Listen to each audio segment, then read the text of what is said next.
Abra comigo o livro de João, capítulo 15.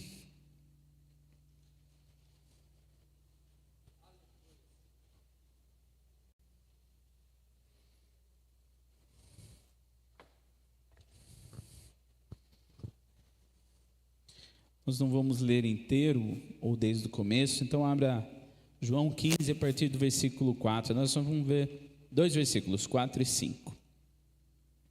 Permanecei em mim, e eu permanecerei em vós. Nenhum ramo pode produzir fruto por si mesmo, se não tiver ligado à videira. Vós igualmente não podereis dar fruto para vós mesmos, se não permanecerdes unidos a mim. Eu sou a videira, vós os ramos. Aquele que permanece em mim e eu nele, esse dará muitos frutos, pois sem mim nada podereis realizar obra alguma. Feche teus olhos. Senhor, nós te louvamos, te agradecemos, Senhor, porque como já foi ministrado aqui, nós tivemos uma terça-feira, Senhor, nós corremos com o nosso trabalho, Senhor, mas nós escolhemos a boa parte, Senhor, nós escolhemos ainda receber e dar uma porção para o Senhor, Pai. Muito obrigado porque por cada um aqui, que o Senhor renove as forças de cada um, Pai, em nome de Jesus, que o Senhor venha renovar o ânimo dessas pessoas, abençoar, Senhor, e que o Senhor seja claro nessa mensagem, Pai, em nome de Jesus, amém? Amém, querido? Caso você não esteja familiarizado, essas são as palavras de Jesus. E quando Jesus pregava, muitas vezes, é interessante isso, né? Que você vai ver que ele falava assim, não, mas isso que eu estou falando não é para vocês entenderem, né? E algumas coisas que ele falava, é interessante porque ele deixava ali, como é que eu posso dizer? Ele tinha provas de quem ele era, né? Jesus anunciava que era o Messias. E uma das provas que eu descobri há um tempo atrás, e falei, meu Deus, se você pegar uma lição de casa, né? Aproveitar que a pastora Jo, que é educadora, está aqui, vamos passar uma lição de casa. Pega as bem-aventuranças, Sermão da Montanha, Mateus 5, e abre junto em outra Bíblia, Isaías 61. E você vai ver a relação ali de Isaías 61 com Mateus 5. E é interessante porque Isaías 61, quando Jesus vai se revelar, ele lê esse versículo. Ele lê esse capítulo e ele fala, ó, esse é o tempo, eu sou esse que fala a Escritura. E daí na bem-aventurança você vai entender o que ele está falando sobre ele nas vidas das pessoas. Então faça essa correlação entre Isaías 61 e Mateus 5, o começo do Sermão da Montanha. Mas por que você está falando isso, pastor? Porque estudando essa palavra sobre a videira, eu descobri que em Isaías 5 também fala sobre a vinha má, a vinha ruim. Então Jesus, mais uma vez, quando ele está falando sobre eu sou a videira verdadeira, que é quando ele começa no versículo 1, ele está lembrando sobre a promessa de Isaías 5. Isaías é o profeta messiânico, ou seja, o profeta que mais falou sobre profecias do Cristo. E daí mais uma vez ele está lembrando e se comparando com a palavra do profeta. E eu queria ler com vocês, vocês precisam abrir sim, pode abrir. Isaías 5.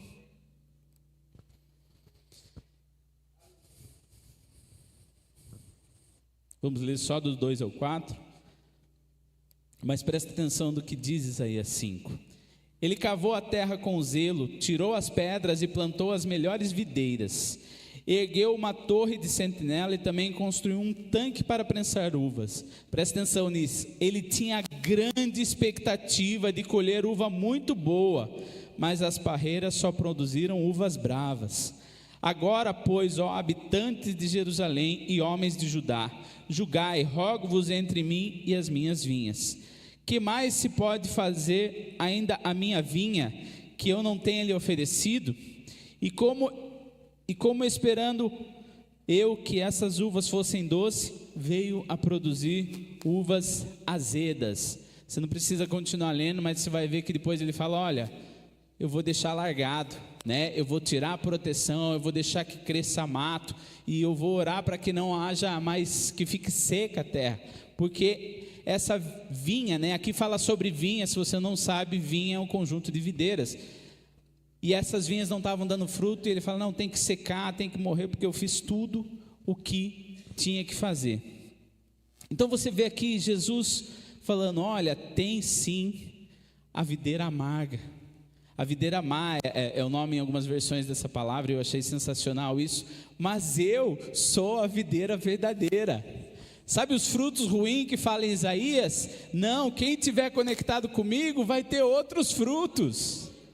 Então Jesus mais uma vez responde a profecia de Isaías falando: eu sou essa solução, eu sou a resposta que Isaías clamava, eu sou a resposta para vir amar. Coloque a mão no seu coração assim, ó.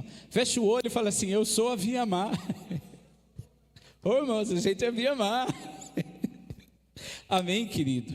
Mas eu queria falar com vocês sobre esse texto e sobre viver em Cristo, porque muitas vezes a gente acha que viver em Cristo é uma vida missionária, é uma vida de pastor, por exemplo, nosso pastor Rafa, que é integral da obra, que é a vida de um missionário, não, querido, a vida em Cristo, ou chamados para viver nele, é uma vida para os filhos, é uma vida para todo que um dia confessou a Ele como Senhor e Salvador, amém?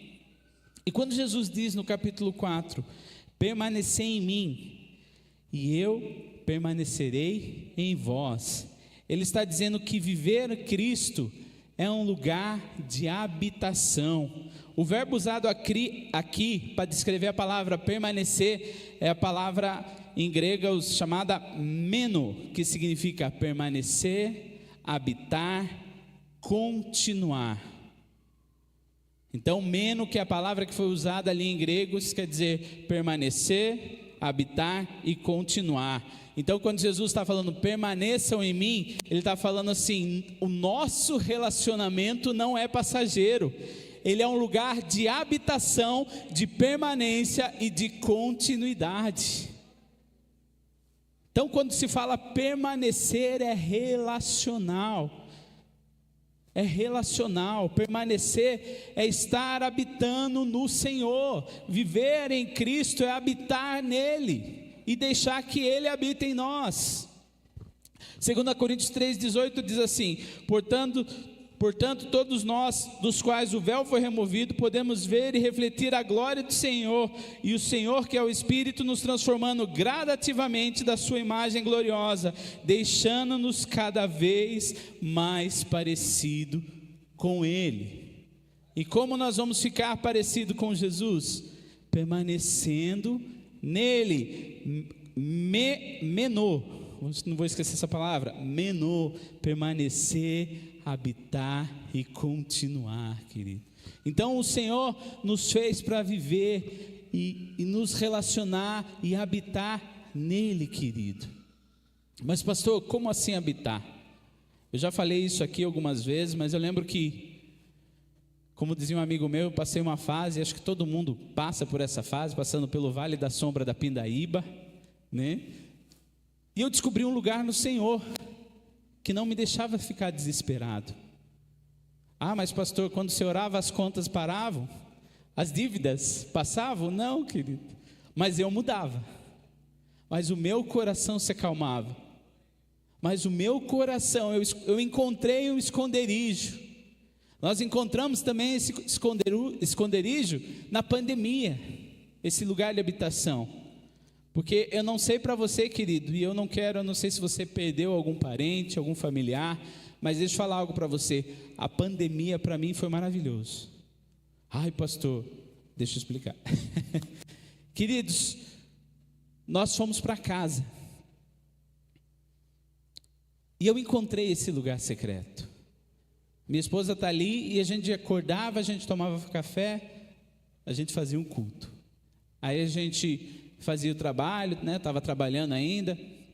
A Dani também trabalha na prefeitura, então a prefeitura também mandou para casa, tinha trabalho.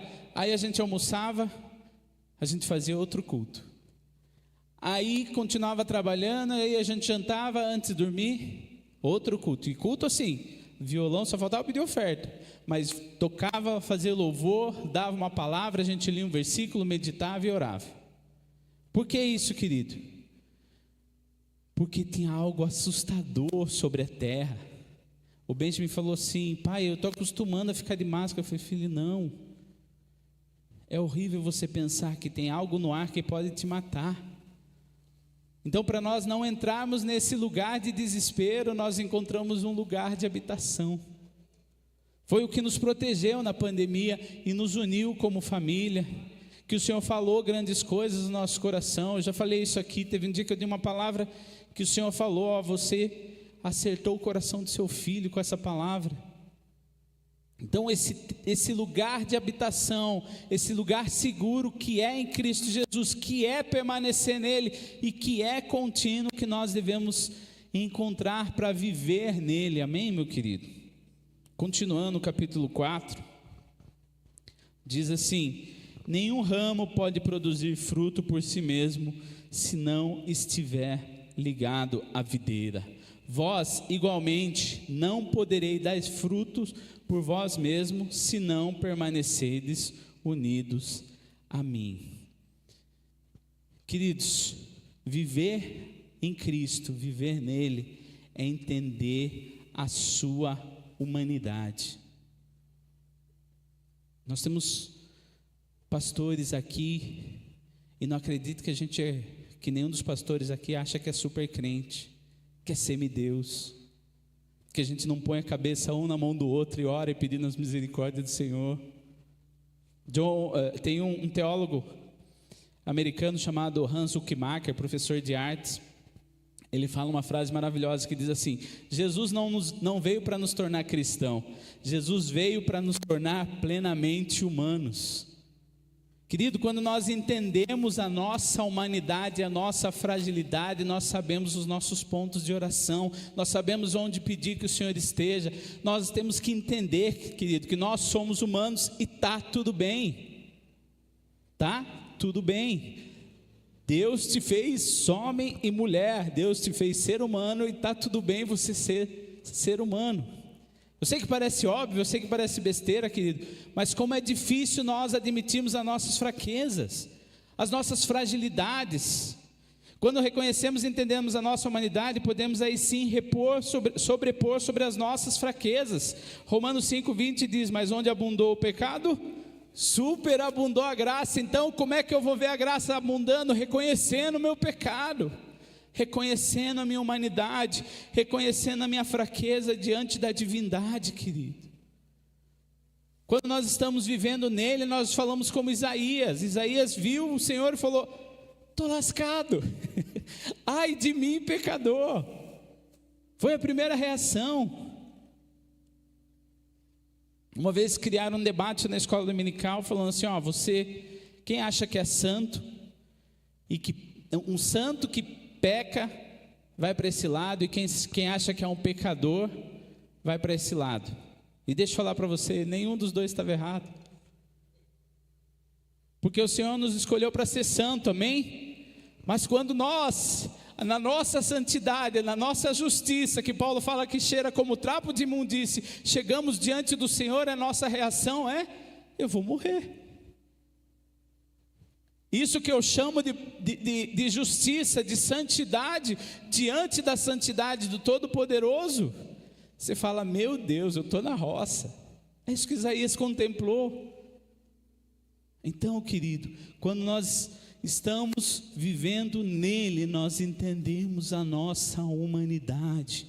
Aqui nessa igreja não existe supercrentes, ok? Não existe supercrentes. Eu peço ajuda. Eu já liguei para o meu pastor, falei: pastor, eu preciso desabafar, eu preciso chorar, eu preciso abrir as minhas mazelas e as minhas fragilidades diante de alguém. O Senhor escolheu você para ser a minha vida. Então, entenda a sua humanidade, entenda a sua fragilidade, não se cobre diante de algumas coisas, querido, porque se você não entende a sua humanidade, por exemplo, eu, pastor, poxa, eu sou pastor, não, mas hoje eu tive médico de manhã, hoje eu não consegui, uma correria, eu não consegui ler a Bíblia, poxa, mas eu sou pastor. Aí você começa a colocar uma culpa da sua humanidade, uma culpa do seu, que não é o Senhor que está colocando em você. que não é o Senhor que está imputando essa culpa dentro do seu coração, mas é a nossa religiosidade de acharmos que nós somos além. Assistam The Chosen, é muito legal assim, de como os líderes religiosos da época se separavam mesmo, como eles eram os caras, como eles eram exclusivos, como eles eram separados. Aí Jesus, na sociedade toda organizada, a prostituta daquele lado, o cobrador de imposto daquele, os religiosos daquele, Jesus pega e fala assim: vamos sentar todo mundo numa mesa? E quando ele fala isso, os caras falam: não, vamos crucificar esse cara que está atrapalhando a nossa sociedade. Mas entenda a sua humanidade, querido, entenda quem você é, amém? E o versículo 5: eu sou a videira, vós os ramos, aquele que permanece em mim e eu nele, esse dará muitos frutos. Queridos, no marketing tem um negócio chamado storytelling, a Vi conhece, que é a gente faz toda uma história, a gente dá uma volta bonitinha para chegar num ponto assim. E agora é o ponto: viver em Cristo é dar frutos.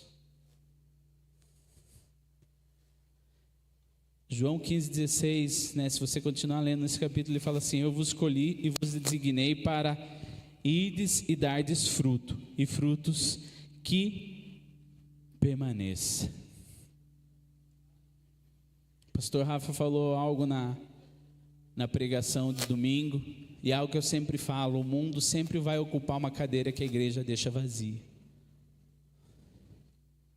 E talvez as cadeiras vazias sejam um fruto que nós não estamos dando. Talvez as cadeiras vazias hoje da sociedade são um fruto que nós não estamos dando. Ah, pastor, talvez você não tenha um chamado para pregar. Talvez você não tenha um chamado de um trabalho missionário. Mas você foi chamado para frutificar. Você foi chamado para ser testemunha, para testemunhar. E novamente, vou lá na etimologia da palavra. A palavra testemunha em grego é martus. O que é martus? Lembra de mártir. Mártir significa aquele que testemunha Jesus, seja através da sua vida, do seu testemunho ou até mesmo da sua morte. Então a morte não é de Jesus, é do mártir, é do martus, é da testemunha. Então, querido, nós somos chamados para testemunhar a Cristo, nós somos chamados para gerar frutos nele, querido. Mas em que sentido, pastor? Você está falando de pregar? Você está falando, não, querido, o Senhor tem falado muito do meu coração para fora, dificilmente eu tenho pregado uma mensagem aqui para a igreja, porque o Senhor quer romper, querido, que o Senhor quer que a gente viva uma vida espiritual lá fora. Eu posso ser um designer, eu posso ser um empresário, eu posso ser um advogado com excelência e refletir o caráter de Cristo e dar fruto, querido. Eu não preciso pegar o microfone, eu não preciso nem convidar para a igreja.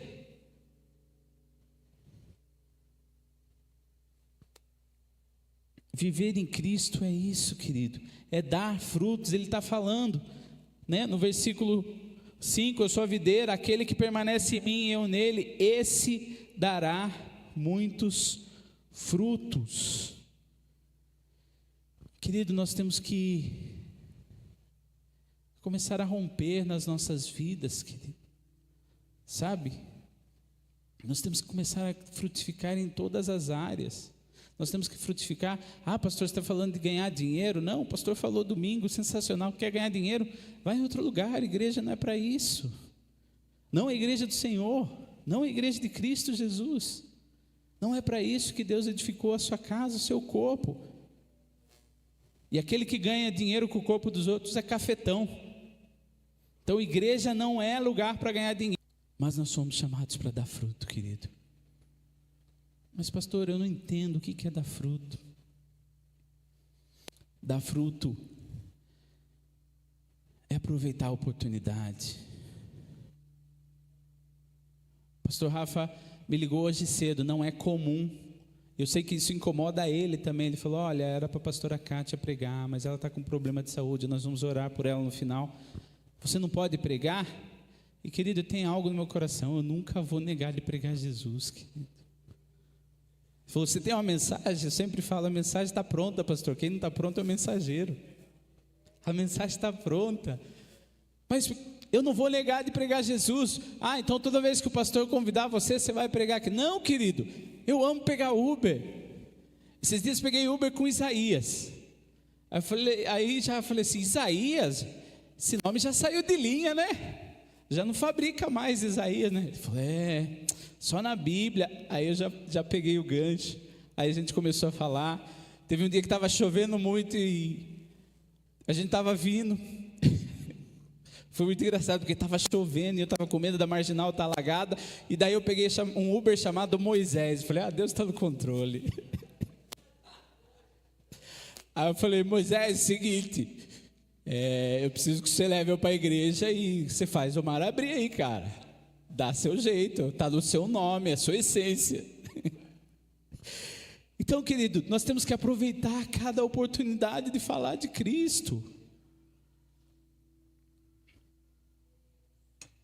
E não é forçar, querido. É claro que nós temos umas estratégias para dar um gancho, para conversar. Eu já falei aqui, não precisa ser que nem o pastor Cícero, o pastor amigo nosso, que a pessoa na fila fala: está quente, né? Ele fala: o inferno é pior, então tome cuidado. Não precisa ser assim. Mas, querido, nós temos que dar frutos. Dar frutos é mostrar o evangelho de Cristo, é mostrar quem é Cristo em nós. Poxa, eu comentei, nós fizemos um churrasco para o Ministério Start, inscrições abertas, né, Jefinho? E daí o Júnior estava conversando, e teve um dia, irmãos, que nós saímos, eu, Dani e o Ben, e nós fomos numa lanchonete, e nós pedimos uma banana split. Para quem não sabe, banana split é como o nome diz, é uma banana cheia de sorvete e coisas gordas em cima. E para nossa surpresa não tinha banana, não que fez falta, mas não tinha banana. E daí eu, né, como meu pai é rico, eu paguei, nem olhei quanto ficou, nem olhei quanto pagou. Aí chegou em casa, a Dani falou: amor, ficou muito barato. Querido, eu estou aqui pregando. Aí era a oportunidade de eu dar fruto. Porque daí eu falei assim: então amanhã, isso era uma sexta-feira, um sábado. Eu falei: então amanhã eu vou na igreja à noite, depois do culto, eu vou passar nessa lanchonete, vou pedir para ela fazer a conta, porque eu acho que faltou uns R$100, irmãos. Eles cobraram quase metade. E daí eu cheguei, falei: moça, você lembra que você me atendeu ontem? Ele falou: não. Eu falei: o cara da banana split sem banana. Acho que marcou. Ele falou: sim, você quer levar banana? Eu falei: não, você cobrou errado ontem. E quem cobrou foi a gerente do estabelecimento, não foi um caixa. E ela falou: poxa, eu comentei mesmo que faltou. Eu falei: então, eu vim aqui acertar. Querido, estou fazendo mais que obrigação, ok? Só que eu estou mostrando para o meu filho que não é só o que eu prego, é o que eu vivo. Porque meu filho amanhã, ele não vai falar assim: não, o meu pai prega uma coisa e vive outra em casa. Então, quando eu falo de frutos, querido, eu estou falando do dia a dia, de você se preocupar. O mundo está tão egoísta hoje, querido, individualista. E daí, de repente, você se importar com uma pessoa. Eu lembro que na faculdade, uma menina passou chorando. Aí, na segunda vez, ela passou chorando. Na terceira vez, eu catei ela. Falei: vem cá, o que está acontecendo? Nunca vi a menina na vida. Mas eu tenho chamado para dar fruto. Aí, conversei com ela, né? E ela desabafou, precisava... Queridos, não orei, não falei de Jesus para ela, mas ela desabafou ali. Abriu o coração, tudo bem.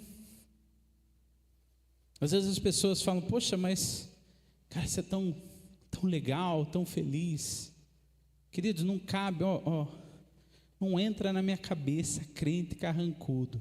Do crente ao ateu, ninguém explica para mim, crente carrancudo. Não entra na minha cabeça. Tudo bem, os dias maus vão vir, a Bíblia fala isso e está tudo bem, mas, querido, você ser mal-humorado, que fruto que você está dando? Que Jesus é esse? Eu falava com o pessoal do Start, eu falava, gente, tem hora que nós achamos que estamos abafando como cristão e nós estamos sendo o irmão mais velho do filho pródigo. Que o filho mais novo olha e fala assim, esse cara está se dedicando, presta atenção na analogia como igreja, o meu irmão mais velho está aqui, se dedicando à casa do pai, e é um infeliz, eu vou embora antes que isso aconteça comigo.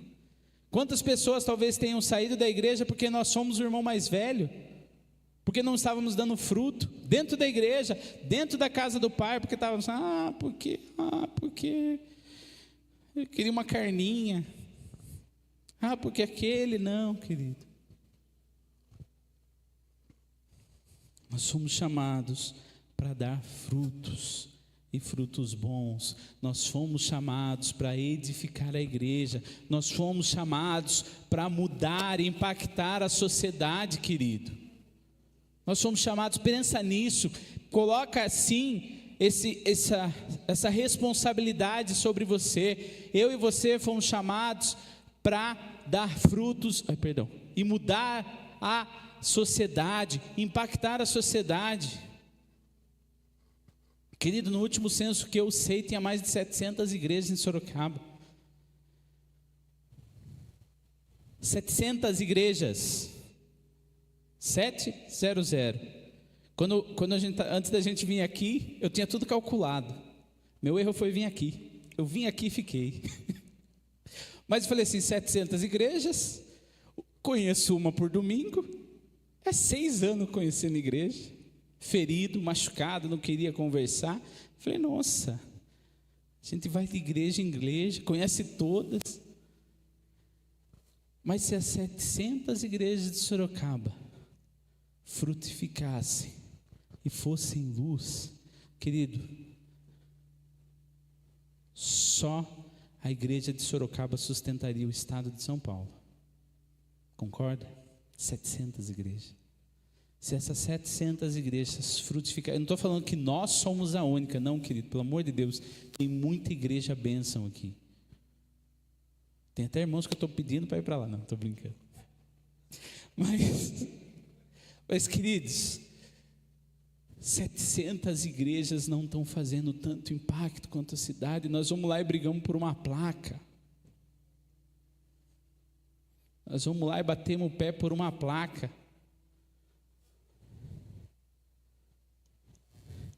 Querido, Jesus vai ser o Senhor de Sorocaba quando nós nos dobrarmos, e não quando a placa for levantada. Quando nós entendemos o próximo versículo, que é...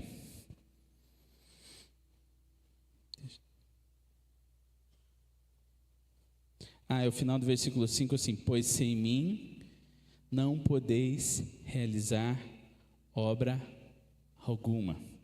Viver em Cristo é ser dependente dEle. Presta atenção, sem Cristo não há salvação, não há santificação, não há fruto, não há ministério, não há nem mesmo obediência a Ele. Sem Cristo nós não somos nada. Jesus não disse, sem mim vocês vão fazer menos, ou sem mim vocês vão fazer com dificuldade. Ele disse, sem mim nada podeis fazer. Salmos 127:1 diz, se o Senhor não edificar a casa, em vão trabalham os que edificam. Querido, sua dependência não está no seu trabalho. Eu sei, parece clichê, mas a dependência nossa tem que vir do Senhor, querido. Eu testemunhava para algumas pessoas, e eu estou tocando a minha empresa, então captando cliente, começando uma empresa. E eu lembro que em março eu ia trabalhar no Redenção, e eu falei, Senhor, tem bastante coisa para resolver do Redenção. Então, esses primeiros 15 dias de março, eu cuido do Redenção e o Senhor cuida da minha vida. Combinado? Querido, março, esses 15 primeiros dias, fazendo material, fazendo as coisas que vocês não podem saber, fazendo slide, pegando música, mandando mensagem, alugando equipamento. E esses 15 dias eu foquei. Falei, não, preciso fazer isso que pediram. Mas também eu descansei no Senhor. Eu lembro que na segunda quinzena de março já tinha um trabalho que eu já tinha mandado o orçamento. E ele nem tinha falado que o orçamento estava aprovado. E eu estava em casa, ele mandou um Pix. Deixa aparecer a notificação de Pix. E eu falei, poxa, de onde vem esse dinheiro? Porque não é o orçamento aprovado. É mais. Aí logo vem a mensaginha. Ele falou, fiz o Pix para você. Eu falei, tá, eu vi. Ele falou, então, eu fiz um pouquinho a mais porque eu queria abençoar você. Querido, nós estamos falando do corporativo. Nós estamos falando de uma empresa depositando para outra empresa. Não é um irmão da igreja depositando para outro irmão da igreja, ofertando, não. Nós estamos falando do mundo corporativo. Mas por quê? Porque o meu pai, fiz um combinado com ele, que eu ia me dedicar à redenção. Aí meu pai foi nesse cara e falou assim, é o que eu sempre falo, eu quero abençoar as pessoas, você quer participar? Aí eu fui abençoado. Mas por quê, querido? Porque nós entendemos que a nossa dependência é dele. Se nós não entregarmos tudo para ele, querido, se nós não entendermos, tem um pastor amigo meu, que era pastor quando eu era adolescente, ele falava assim, você tem que trabalhar e ralar como se só dependesse de você, mas se ajoelhe e ora, porque só depende de Deus. Então faça a sua parte, mas clame e ore, porque só depende do Senhor, querido. Só depende dele. Então essa dependência dele tem que ser algo sim. Eu tenho um amigo missionário, e hoje eu estava ouvindo uma missionária também, sobre como nós, e eu não quero constranger você sobre isso, mas nós temos uma liberdade aqui, querido, no Brasil, graças a Deus. Nós temos, apesar assim dos problemas, nós temos liberdade de se cultuar, nós não estamos vivendo nenhuma guerra, apesar da criminalidade. Mas eu tenho um amigo que ele tinha que orar, Senhor, eu preciso ir no centro dessa cidade, no Sudão, na hora do almoço. E o Senhor fala, melhor você não ir. E daí, o horário que ele está lá, depois ele descobre que teve um atentado, estourou uma bomba. Aí ele fala assim, daí Mateusão, eu venho para cá, eu tomo café, eu agradeço a Deus pelo café e eu vou trabalhar. Porque é fácil, porque é mais tranquilo. Eu não tenho essa dependência, Senhor, o que eu vou fazer hoje? Senhor, para onde eu vou hoje? E nos países em guerra, quando está fazendo missões, aí ele tem essa preocupação, o que eu vou fazer hoje? Senhor, eu posso ir? E nós temos uma mania de falar, Senhor, eu vou fazer isso, Senhor, abençoa. Em vez de falar, Senhor, estou pensando em fazer isso. Senhor, abençoa. O Senhor vai abençoar se eu fizer? Já teve decisão, eu lembro que eu era adolescente, falei, Senhor, estou pensando em fazer isso. Aí ele falou, não faz. Eu falei, tá bom, então ficar quietinho aqui e eu não vou fazer. Porque o Senhor não vê agora, Ele está vendo nós como um todo, e Ele sabe o que é bênção e o que não é. A dependência dEle, querido, presta atenção, a dependência dEle é algo que tem que ser treinado em nós, assim como admitir a nossa humanidade. Eu tenho muita dificuldade, e eu vou abrir meu coração, eu sei que vocês não, mas eu tenho muita dificuldade de perder o controle das coisas, de situações, às vezes financeiro, já tive problemas de perder o controle, de ganhar 1.000 e estar gastando 1.200, de carro quebrar e sair do orçamento. Isso me desesperava, isso me deixava, meu Deus. Aí eu encontrei o lugar seguro, um lugar de permanecer nele, que eu ia lá e falava, Senhor, está difícil, Senhor, tem conta. E o Senhor fala assim: tá bom, filho, mas eu sou contigo. Aí você já sai assim, ó, peitinho estufado, você fala: não, meu pai falou que não vai dar o jeito, meu pai falou que vai resolver, meu pai falou que ele vai resolver. E aí uma boa analogia, querido. Nossos filhos são dependentes e confiam em nós. Confiam em nós. É maravilhoso isso. Nossos filhos não têm medo de pular no nosso colo. Eu vejo o Otávio aqui, ele sobe e pula no colo do Fê. Por quê? Porque ele confia. E ele depende. E daí o Senhor fala que Deus, se nós que somos maus damos coisas boas aos nossos filhos, imagine nosso Pai.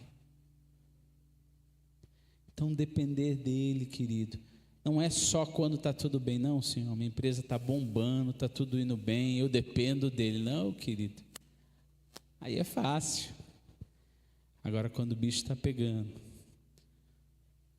quando você está com um problema na família, quando situações vêm que saem do seu controle, saem das suas mãos, você não tem nada para fazer, aí nós só dependemos dele, querido. Nós temos que aprender que viver nele é um caminho sem volta. Sinto lhes dizer, mas vocês não prestam mais para o mundo. Nós não vamos mais encaixar. E presta atenção, se você conhece alguém que está desviado, você vai ver como ele vai se frustrando cada vez mais. Porque ele não está feliz no mundo. Porque quem conheceu a Cristo, quem conheceu realmente a Cristo. Lembro que uma vez eu fui no shopping, estava com meu amigo, filho de pastor também, cristão. Eu fui comprar um negócio e eu falei: eu acho que eu conheço essa menina do caixa. Mas era 2 homens, eu não vou chegar e falar assim: conheço você, né? Preste uma cantada, a gente tem que ficar esperto. Aí eu comentei com ele: eu conheço essa menina, mas não sei de onde, mas não vou comentar. Aí eu fui passar no caixa: oi, Mateus, você lembra de mim, de tal igreja e tal? Da Vila Garcia, ali perto de onde a Noelle mora. Aí esse meu amigo falou assim: você continua indo na igreja? Ela falou: não fui, olha, agora, na verdade assim, já saí quando eu era adolescente e não voltei mais. Aí esse meu amigo falou assim: deixa eu falar um negócio para você, Jesus te ama. Ela falou assim: eu sei, eu era da igreja. Ele falou: não sabe, senão você não tinha saído. Eu falei: nossa, podia ter ficado sem essa, né? Mas essa é a realidade, querido. A realidade que eu quero trazer para você é que você não serve mais para o mundo. Tem uma palavra que eu não lembro quem falou, eu não lembro em que momento aqui, eu sei que foi aqui na igreja, mas que pastor falou, quem falou essa frase, mas tem uma palavra que está tratando o meu coração, que é: Jesus é o suficiente. Querido, isso está ardendo no meu coração já faz alguns meses. Aí às vezes eu começo a desfocar, começo a me preocupar com algumas coisas, eu volto lá e falo: opa, Jesus é o suficiente. Ele é suficiente, querido. Jesus é o suficiente. Sem Ele nós somos a vinha de amarga de Isaías 5. Jesus é suficiente. Quando o salmista fala no Salmos 23, o Senhor é meu pastor e nada me faltará, não quer dizer assim: o Senhor é meu pastor e Ele vai suprir todas as minhas necessidades. Não, ele fala assim: o Senhor é meu pastor, então o resto é resto. Eu não preciso de mais nada. Eu já sou completo. Amém, meu querido? Então você foi chamado para permanecer na videira e dar fruto, querido. Esse é o seu lugar, e não é dar fruto só na igreja, é dar fruto no seu trabalho, querido. É dar fruto na integridade, é dar fruto na sua casa, na sua família. Aquele irmão que você acha que, aquele familiar que você acha que não tem jeito. É para esse lugar que o Senhor te chamou para dar fruto, querido. em todas as áreas da sua vida, em todo o âmbito da sua vida. A última mensagem minha foi que tudo é espiritual. Então nós temos que dar frutos, querido, na maneira como nós tratamos. O Benjamin fez, para encerrar, o Benjamin na Páscoa, ele fez um ovo de Páscoa e deu para o dono do mercadinho lá na frente de casa. Do nada, eu falei: filho, papai precisa ir no mercadinho. Ele falou: pai, peraí que eu vou fazer um ovo de Páscoa para eles. E daí entregou, e o Benjamin é muito tímido, né? Ele entregou, ele falou: é para vocês, Deus abençoe, e foi embora. Aí no outro dia eu fui lá, ela falou assim, e é um casal que não tem filho, e ela falou assim: viu, ele fez aquele ovo para nós, ou estava sobrando? Falei: não, ele fez para vocês. Falei que ia vir aqui, ele fez um recheio, e fechou o bolo, e deu para vocês. Ela falou assim: eu tenho vários sobrinhos, eu dei um ovo para cada, e nenhum se preocupou comigo. Aí vem seu filho, que não é da família. Ela falou assim: eu fiquei com vontade de chorar quando eu vi aquele ovo. Querido, é um fruto que meu filho está dando na vida das pessoas. Amém, querido? Fique de pé no seu lugar. Quero orar com você. Querido, nós somos chamados para frutificar. Nós somos chamados para frutificar e frutificar mais, querido. E essa semente vai dar mais frutos ainda. Então a pessoa que você ganhar, a pessoa que você consolar para Jesus, um dia vai estar frutificando também, porque eu sei que você pode ser fruto de alguém também. Alguém um dia pregou para você. Alguém um dia falou de Jesus para você, alguém teve ousadia. Nós somos a luz do mundo, querido. Nós que presta atenção nisso, nós carregamos a esperança da terra. O que o mundo vê como desesperança, eu vejo como esperança. O mundo está sendo afligido, tudo bem, eu conheço a salvação. O mundo está perdido, maravilha, eu conheço o GPS que vai nos encontrar, querido. Feche teus olhos, eu quero orar com você. Senhor, nós estamos aqui, Senhor, nós estamos ligados à Tua videira, Jesus. Nós estamos ligados a Ti, nós queremos permanecer em Ti, habitar em Ti, Senhor, e continuar em Ti, Pai. Nós somos chamados para dar frutos, Pai, porque se nós estamos ligados a Ti, nós vamos dar frutos e frutos que permaneçam, Pai. Em nome de Jesus, vem nos ajudar, Senhor, vem nos ajudar a estar atento à necessidade do próximo, Senhor, atento à Tua voz, Senhor, à sensibilidade do Espírito para ministrar a todo momento, Senhor, para realmente profetizar, declarar, oferecer um ombro amigo, uma ajuda, Senhor. Pai, nós somos chamados para dar frutos, Pai. Nós não queremos um dia chegar diante do Senhor e falar, e o Senhor fale que nós somos como vinhas amargas, vinhas más que não davam frutos bons, que o Senhor investiu, gastou tempo e não deu fruto bom. Não, Senhor, nós queremos dar frutos dignos do seu sacrifício, Jesus. Nós queremos dar frutos na nossa vida pessoal, Senhor. Nós queremos dar fruto nos nossos filhos, com os nossos pais, com os nossos tios, primos e primas, Pai. Nós queremos dar fruto no nosso trabalho, Senhor, mostrando integridade, Senhor, mostrando que Cristo governa as nossas vidas. Senhor, nós somos chamados para fora.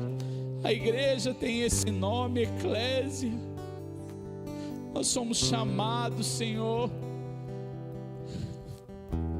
para mostrar o que é satisfação, o que é plenitude. As pessoas talvez não queiram a Cristo, mas eles vão querer a nossa satisfação. Elas vão querer a nossa paz e a nossa alegria. E nesse momento nós vamos apresentar o autor da paz, o autor da alegria, o autor da plenitude das nossas almas. Pai, nos faz árvores frutíferas ligado a videiras, Jesus. Não nos deixe, Senhor, parar de dar frutos, Pai. Não nos deixe parar de cumprir o ID em todo o tempo, Senhor. E nos ajuda, Senhor, porque nós somos totalmente dependentes de Ti, Jesus. Nós somos totalmente Teus, Jesus. Em nome de Jesus, Pai, nos ajuda, Senhor, a cumprir o Teu ID, Senhor, a cumprir o Teu propósito, Senhor, a ser luz, esperança, Senhor. Nós carregamos a solução. Cristo em nós é a esperança da glória, e nós carregamos o Cristo em nós. Que nós possamos ser um reflexo e parecidos com Ele, Jesus, vivendo de glória em glória, Pai. Em nome de Jesus, Pai.